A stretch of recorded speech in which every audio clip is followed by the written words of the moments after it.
Alright, so the program has been exposed. I've already done a video on the subject once. You can check the card up there to see my previous thoughts. This is going to be my last public thoughts on the subject. If anything else comes out after this, you're just going to have to ask me about it in a tweet. And I don't want this video to be super long because this is not something that involves me or involves my channel. I only talked about it previously, so I'm going to talk about the community response. And this is going to be my final thoughts on what I think we as a community should do.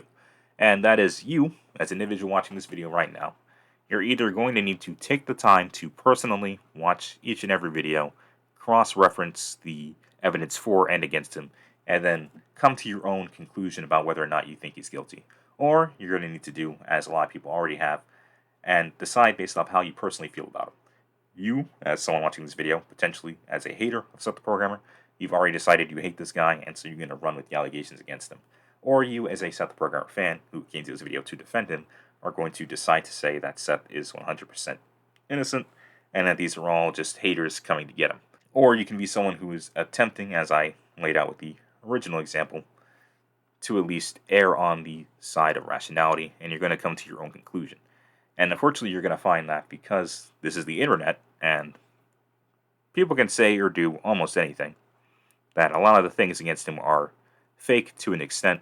But even if you did come across something true, you're going to be mixed around because you've already been exposed to so many things that are fake. Personally, I have come to the conclusion that I had in the previous video, that even after his defense of himself, that he is, to a large degree, still guilty, and that's because he, of course, admitted to those things himself.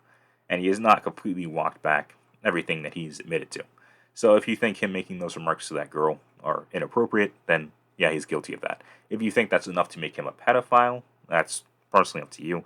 I haven't seen any evidence that he's made any egregious move against minors. I just think that he has spoken inappropriately, which I do think is, probably constitutes a very negative perception of him, but I do not think that inherently puts him into that camp.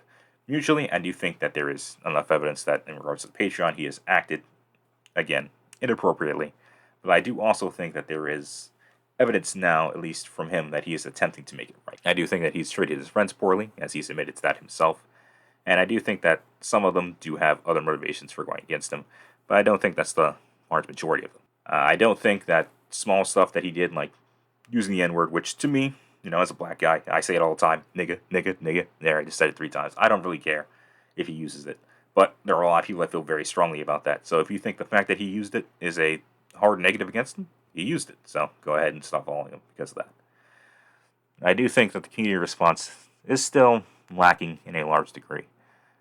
And I do think that the subject I talked about in the previous video, at least on a slide, about whether or not he was using suicide to manipulate his friends, that would be the smoking gun. But I do think that he did a decent job of defending himself in his video by showcasing that legal document. And I can understand not wanting to dox him. But again, is that something that can be faked? It is to a degree. And again, that just comes right back around to why I'm not really interested in talking about this subject. Because there's so much stuff to where you could go, yes, he's definitely guilty, or no, he's definitely not. And I don't think the large majority of us have the time or the energy to care about whether or not this anime debater is a scumbag or not. Because that's something you can just decide. I do think that as far as legal action goes, that's something that's left up to the professionals. Whether or not something needs to be done, that's out of my hands. Now, whether or not I think he's a bad person, that all comes down to how you perceive both his attitude and his actions. And I do think that he has made a lot of terrible actions, but I do also think that he, even though he's older than me, as someone who's young, is not necessarily always acting out of malice. This video is not a defense of him, it's not a condemnation. It's just acknowledging the unfortunate reality that a lot of situations exist in a gray, and that this is one of those situations. But as I mentioned already, he's admitted guilt to several things. He has not completely walked those things back. So if you believe the things that he is definitively guilty of, that we have proof of, be it from multiple sources such as Clyde and Noodles, or his own admission, then yeah, you can go ahead and stop supporting. But if you do think, hey, he was young, he made mistakes, he has his own mental health issues that are potentially contributing to this, and that's enough for you to think that since he's trying to be better, that you should believe him and let it be better, then you can go ahead and follow it. But me personally, again, I have no stakes in the matter. Whether or not he's guilty or not is not going to affect my life in any notable way.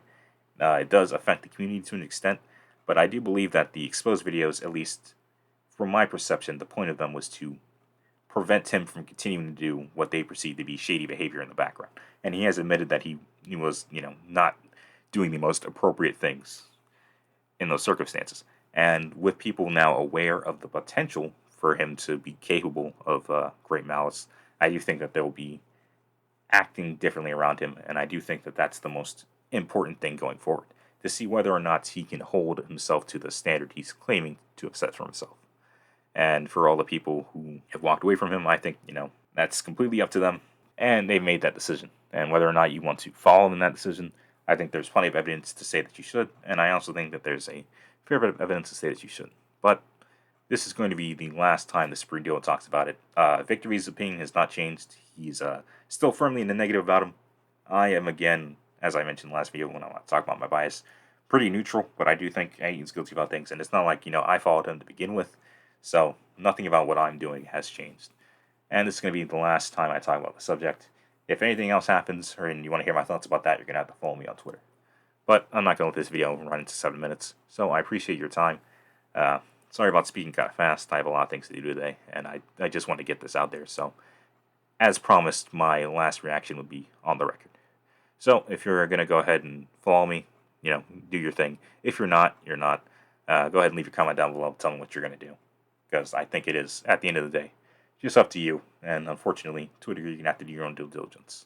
So, sorry the 7-minute video couldn't speak definitively on a topic with close to 18 hours of content on it. Bye.